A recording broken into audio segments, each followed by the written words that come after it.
I do see this process playing out in an extreme way over the next couple of years. And I do see, unfortunately, I see, as always happens, a lot of people leaving the planet and new people coming through.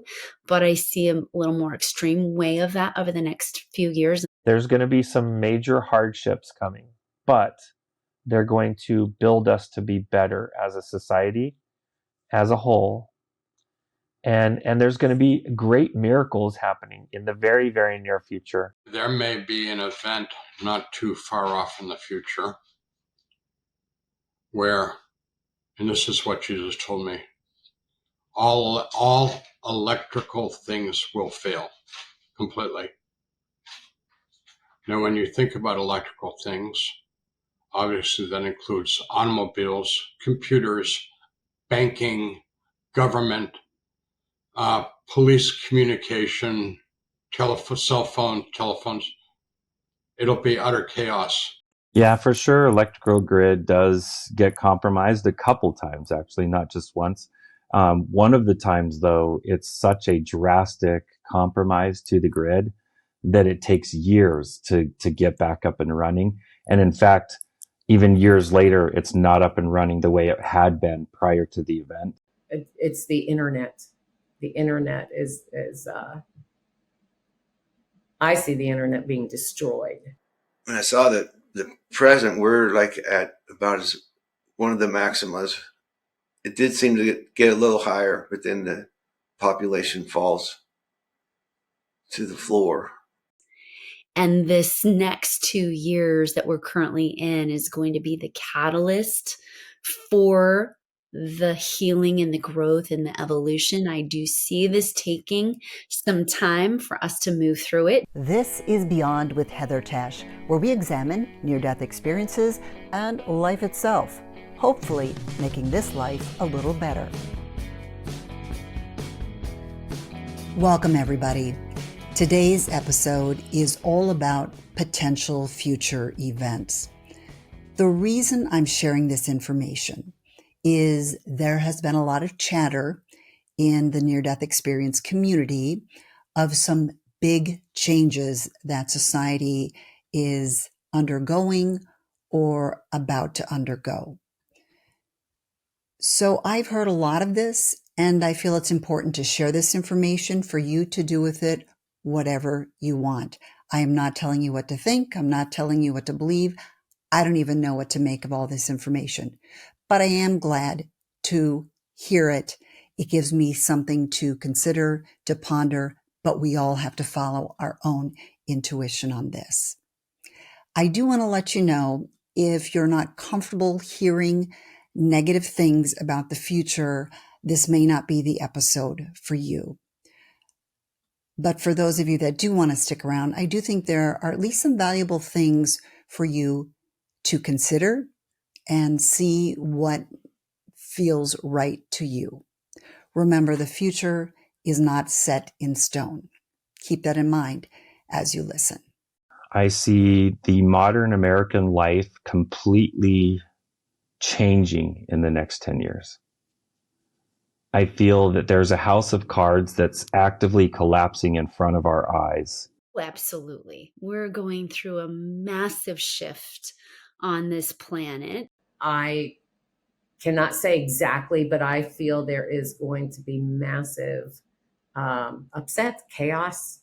God doesn't want it to happen, so I'm hoping that it doesn't happen at all. But it's where we're headed. So what I felt and saw on the other side is this existence that we're having here is for us to work the poles, to balance the polarity out. So yes, going through that extreme nonsense, dark night of the soul, wars, violence, trauma, all of that. And we're getting a chance, we're kind of going into that.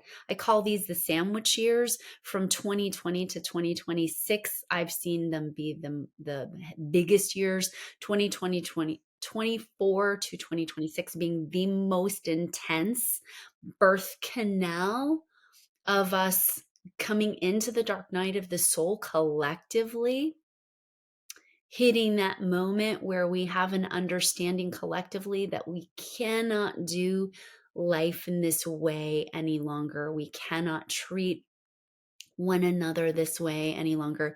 We can no longer operate from our heads. We've got to move into our hearts. And this next 2 years that we're currently in is going to be the catalyst for the healing and the growth and the evolution. I do see this taking some time for us to move through it. I'd say the most challenging times are going to be November, December, and January 2025. I don't know exactly what that entails because there's so much on the table. We are all given different messages, and we are all given these messages in different ways. But it's important for each one of us to share these messages.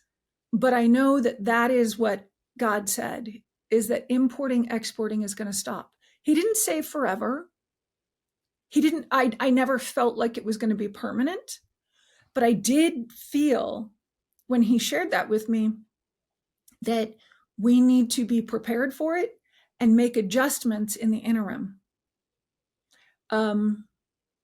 So when I think of next year and the following year and the following year, I think of the importing, exporting stopping. I think of needing the seeds, needing the food and water. I think of people needing to come together and to be able to cultivate a new way of living in order to help one another, because we're all in this together. Yeah, electricity will go out, but I don't think it's going to stay out. Maybe a couple of months, but it's the internet. The internet is I see the internet being destroyed. Yeah, for sure. Electrical grid does get compromised a couple times, actually, not just once. One of the times, though, it's such a drastic compromise to the grid that it takes years to get back up and running. And in fact, even years later, it's not up and running the way it had been prior to the event. I wasn't able to see whether it was like sabotage or nature, but it is going to happen. So it is important for us to, do some light preparations on being okay without electricity for a few days or for a few months if need be. So I don't feel that it went down worldwide. I feel it does go down in major societies though. So most of your major societies, I feel that it does go down in that.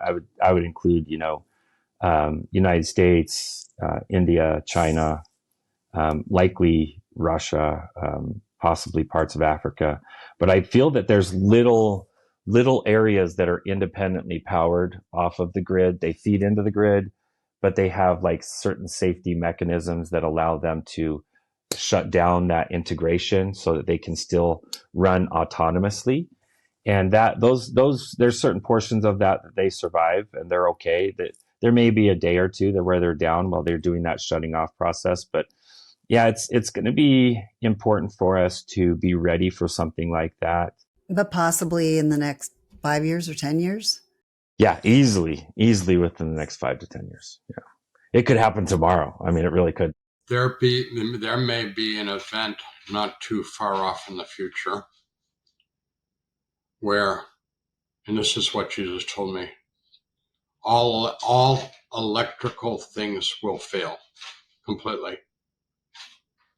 Now, when you think about electrical things, obviously that includes automobiles, computers, banking, government, police communication, cell phone, telephones. It'll be utter chaos. And in that chaos, the bad guys will rule. There'll be no military. How can the military function with no communication, no transport? It'll just dissolve. Police will dissolve, and our country will be ruled by gangs, and they will be murderous. And Jesus showed me how murderous they will be, and it's really awful. I don't think you want me to go there. I would like to hear more. Jesus showed me that one of the things they would do was that they would take little children, little boys and girls, and maim them and disfigure them and dress them in rags and send them to people's houses where they were guessing that there might be a little bit of food, or there might be a can of gasoline, or there might be some ammunition or something. And the little children will go knock on the door, begging for food, begging for help. And if those decent, kind people come to the door, there are snipers out behind the bushes and behind the trees, and they'll shoot them dead, and then they'll go in and loot the house for whatever it's worth. And you know what? The survivalists who think that they can beat all this, pretty unlikely, because the gangs will, of course, have looted all the military supplies. So they'll have rocket-propelled grenades, they'll have artillery, they'll have bazookas. You know, so someone who's I've got my automatic rifle, like, that'll last about 4 seconds. You know? It's scary. Do you think this is something that will happen in your lifetime, in my lifetime, in our kids' lifetime? God doesn't want it to happen, so I'm hoping that it doesn't happen at all. But it's... I had another guest, VINNEY TOLMAN, on, and he was saying something very similar. And he said people will have to flee, that the cities is where it's going to be. Absolutely. Yes. Because the only place we could possibly be safe is to form some small rural community where you can be hidden and hopefully defend yourselves. That's why you need a community, you know, because you can't stand guard 24/7. You got to have, you know, a group of people. For us to get to this future space, it's going to be very important for us to tap into our intuition, strengthen that intuition so that if we get a pull or we get a nudge that it's time for us to move out of a specific space, then do it. Do it. Don't let your fears, don't let your ego prevent you from taking that action, because it is going to be something that could likely, you know, protect your family, protect your livelihood, protect your legacy even. I've heard other people like Howard Storm and VINNEY TOLMAN talk about cities becoming dangerous places to be. Is that something you see connected to this? Absolutely. I've actually told my close friends who travel, and I said, you better tighten up your load and get a bird's eye view. And if you feel a gut intuition to get your butt in that car and get home to the mountains, you do it. Don't analyze, don't second guess, get your butt in the car and go. A lot of people will receive the intuitive knowing, but I have put that notice out to everybody. You better pay attention when you're traveling. Follow. And that's the one thing, if I'm going to say to anything, anybody anywhere on this planet, I say one thing: do nothing more than follow your gut. That's it. In every situation, you do not want to be trapped in the cities when whatever it is happens, because you're not getting out. There will be people that go to bed one night and wake up and say, oh, I'm moving to the Appalachian Mountains. And you're like, where? They're like, I don't know, but somewhere there. They will just have a knowing that they are going to move their physical self to this other location. Some of them will bring families, some of them won't. And these are going to be multiple locations all over the world. And after people start moving to these locations, we'll actually see little cities being built up in these groups. And we'll see other people going to the major cities really in that paradigm of fear. And we're going to see very strong fear behavior. And fear behavior includes guns and violence and lots of that kind of stuff happening in those cities. So that's part of the scary stuff that's going to happen. But like I said, on the back end of it, we get such a separation between ego and spirit in society. And those who go the ego route, they're going to do everything that their phone tells them to do, everything that the news tells them to do, everything that governments tell them to do, they are going to do. But everybody who has that inner connection, they're going to follow whatever direction makes sense to them as long as it synchronizes with the inner connection. If it doesn't synchronize, they're going to be like, nope, I'm holding off on making a decision until I get an answer inside me, inside my heart. You said things get better, but do they get better for both groups? No, only one group gets better. The ego side, they essentially just slowly eradicate themselves off the face of the earth. Yes, there's going to have to be a decrease in the population. And Jesus told me that God wants global conversion to the Spirit of Christ. And I said, what if that doesn't happen? And he said, then there'll be global chaos and the world population will be reduced greatly. But that's not what God wants. But if that's what people want, we're going to get it. There's going to be a massive increase in death. You think you saw death with COVID theme? Massive coming. And so I do see this process playing out in an extreme way over the next couple of years. And I do see, unfortunately, I see, as always happens, a lot of people leaving the planet and new people coming through. But I see a little more extreme way of that over the next few years. And I always have. I've talked about this for years, happening between these sandwich years, I call them. And then as we move out of 2026, even now we're having more hopefulness. We're having, many of us, right, knowing that we are going to make the pivot. We are going to make this shift into a heart-based society, into a society that actually respects and honors not only each other, but the sentient being that we're living on. So, and then I see it taking about 4 generations for us to really make a pivot into, yeah, I know. When I saw that the present, we're like at about as one of the maximas. It did seem to get a little higher, but then the population falls to the floor. It did 3 times previous, but then we worked our way back up into the numbers we are now. This time it gets caught. It looked to be managed. It was a flat line. It didn't recover.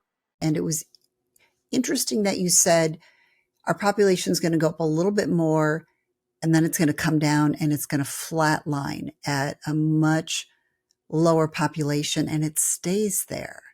Did you get a sense of how far out in the future that could be? I had hoped I wasn't going to live to see it. It's not too far. It could be another lifetime or something, but and unfortunately the whole thing was all relative to itself. So there wasn't like timelines. It wasn't years. I don't know. There's so many things I wish I would have looked at. The transition's unavoidable. There's no way to not make it happen. It's as if that train already left the station. It's just a matter of time for it to arrive. That's it. We need challenge and hard times to wake up. We're not voluntarily going to sit there and go, oh, I think I'm going to have a divine moment, or I'm going to, go to my higher mind. We need something to catalyze that and push us to move towards that divine state. So with all the destruction, all the, death, all the transformations, yeah, we got to go through that, because that is the only thing that's going to get us to wake up to a higher mind. So I always try to keep focus on, you got to go through hell to get to heaven. You got to walk through the darkness so to see the light. I see years of struggle, but I see on the outside of that, that the growth we get out of the struggle is so amazing. It's so beautiful. So we don't need to fear the hardship or the struggle. We need to just make sure that we get our core corrected so that God leads us through the struggle, not the news, not our apps, but God. God can lead us right through the struggle. This is a lot to take in, and there is more coming up in part 2, and I'll show you that here in just a minute. I would love to hear what you're thinking. This is my takeaway. Not all my guests are saying the same thing. Not all of the timing is the same. But I think what I see on a collective from these guests and from other people that I've talked to, that there is something big on the horizon. And that is my takeaway from this. That is the information that I am pulling. I don't put my faith into just one person, what they're saying. I really look at the collective. I would love to know your thoughts on that. So please share that. Any thoughts you have on this, put that in the description. If you'd prefer to say I made it, maybe I survived it, you can do that as well. If you appreciated the information, please give it a like. And also, if it's information that somebody else may appreciate, please share this link. I'll also have in the description information on part 2 and also links to the other episodes that I've done with these guests. And you can always find too a link there to my playlist, which has all of my episodes in it. If you haven't subscribed, that'd be great, but totally up to you. I appreciate you being here today. There is much more to talk about. Here's what's ahead in part 2. The earth itself is going to look very different. Government looks very different. I feel that there's something very large happening financially over the whole world that will happen in the next 5 years. The topography or the geography of the earth is very different in the future, like extremely different. So there's got to be some seismic activity that facilitates that process. I just keep hearing the words like Armageddon in the back of my head. There's going to be some major hardships coming, but they're going to build us to be better as a society, as a whole. And there's going to be great miracles happening in the very, very near future where all logic will have to go out the window for you to even believe the miracles you're watching with your own eyes. Here's the thing to really remember. As a collective energy, our consciousness impacts what's coming next. The future is not written in stone. Thanks for joining me on Beyond with Heather Tesch. Please add comments and questions you'd like future guests to answer. Also, if you liked what you heard, please hit the thumbs up button and subscribe. That'll help keep this podcast going. You can also go to Beyond with Heather Tesch to look for more episodes.